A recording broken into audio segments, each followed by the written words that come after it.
Darurat judi online di Indonesia, PPATK menyatakan ada uang sebesar 5 triliun rupiah yang mengalir ke 20 negara dari aktivitas judi online.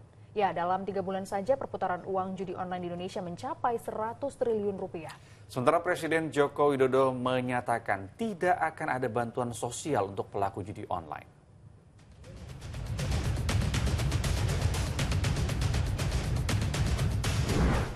Ramai soal judi online di Indonesia, data perputaran uangnya pun sangat fantastis. Belum lagi dampak negatif kecanduan judi online yang begitu banyak, mulai dari pencurian, perceraian, hingga yang terparah sampai pembunuhan yang dipicu judi online.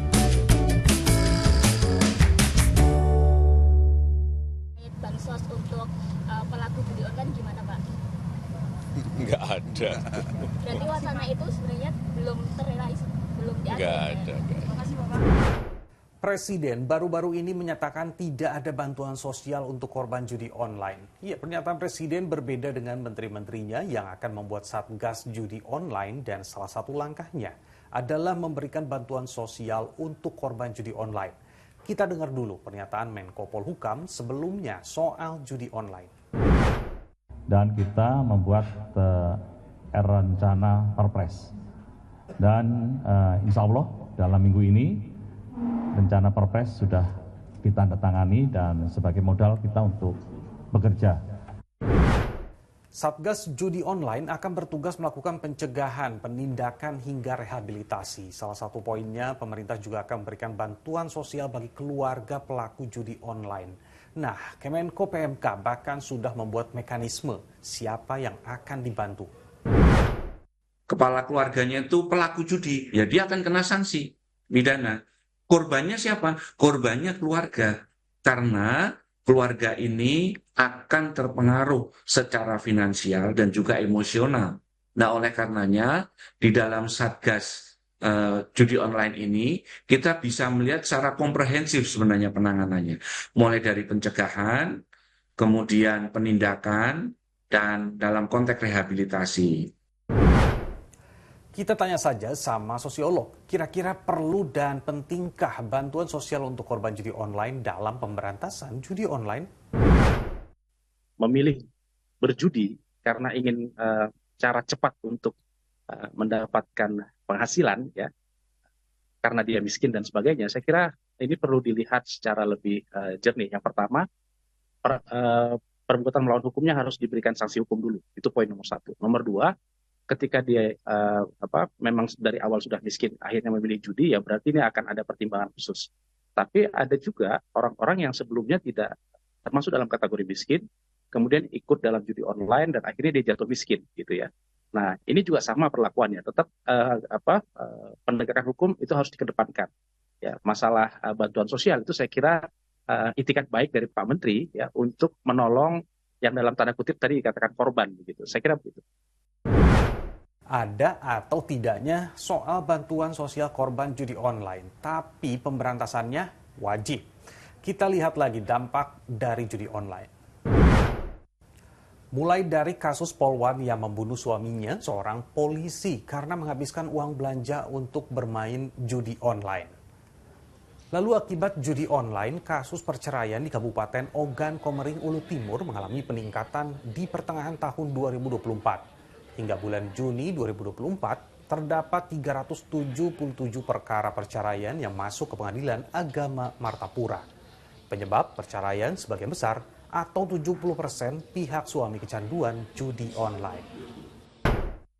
Miris kan, itu baru yang muncul ke permukaan. Bayangkan yang tidak muncul. PPATK menyebut ada 3,2 juta warga Indonesia yang terindikasi bermain judi online. Angka perputarannya begitu fantastis.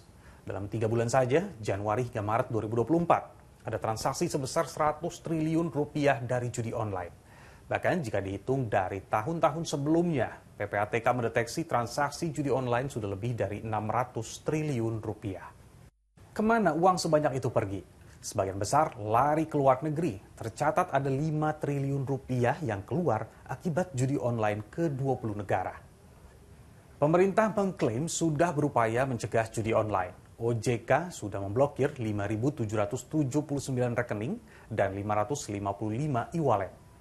Menkominfo bahkan menyebut sudah memblokir hampir 3 juta konten berbau judi online. Teknik aja, tapi kan dia muncul terus. Oh, muncul terus? Iya, namanya beda-beda, Mas. Kalau kamu di digital itu, domain itu satu karakter berbeda ya berbeda. Itu adalah rumah alamat baru. Nah, jadi bukannya tidak bisa, tapi dia tumbuh mati 1 tumbuh 1000 itu yang kita langsung tiap hari lakukan. Makanya kita perluas ruang geraknya, bukan ruang pemblokirannya, bukan hanya domain, IP dan sekarang ke financial. Mungkin juga tadi kerjasama internasional. Ribuan rekening sampai jutaan konten soal judi online diblokir. Tapi penyedia judi online tidak kehabisan akal. Pemerintah kini menemukan indikasi transaksi melalui pulsa yang sulit dideteksi. Hal tersebut ditemukan oleh Menkominfo. Modus baru ini sulit dideteksi, yaitu dengan deposit melalui pulsa ponsel. Sebelum lebih jauh, kenapa sih orang-orang ini pada terjerumus? Apakah mereka tidak sadar dengan dampak buruk yang ditimbulkan?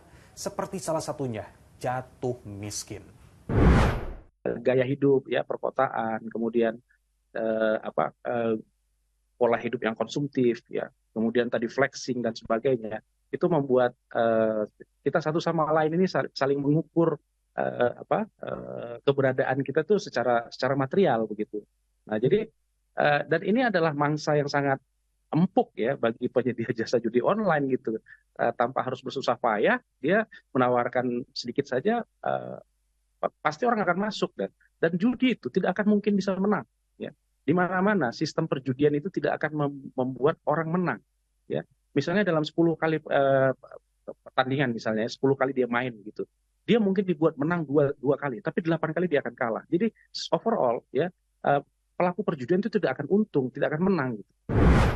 Tergiur pengen cepat dapat banyak uang, boleh saja, tapi jangan sampai gelap mata hingga tidak bisa membedakan mana yang rasional dan irasional. Harusnya sih dari server judi online harus diblokir-blokirin ya di Indonesia ya. Jadi buat masyarakat pengakses judi online juga udah terbatas nih, ruang geraknya terbatas. Jadi dia udah nggak bisa ngakses judi online lagi. Dari aku sendiri sih nggak setuju ya, karena sebenarnya pelaku judi online itu sendiri itu kan udah melanggar aturan negara ya. Jadi mereka juga keluarga korban itu, keluarga pelaku judi online itu tidak bisa diberikan bansos, dan seharusnya bansos itu lebih diberikan kepada yang membutuhkan, jadi harus lebih tepat sasaran gitu sih. Emang dia melakukan judi emang atas dasar niat mereka dan kelebihan uang awalnya. Jadi kalau buat karena mereka jadi korban sekarang ya itu sebenarnya buat ya gara-gara perilaku mereka sendiri lah. Kalau menurut aku sih kurang tepat ya. Maksudnya kayak dibanding ngasih bantuan sosial kayaknya mungkin bisa deh dikasih pelatihan atau mungkin buat keterampilan maksudnya biar dia bisa nyari kerja sendiri. Saya Nabila Biasa, sampai jumpa.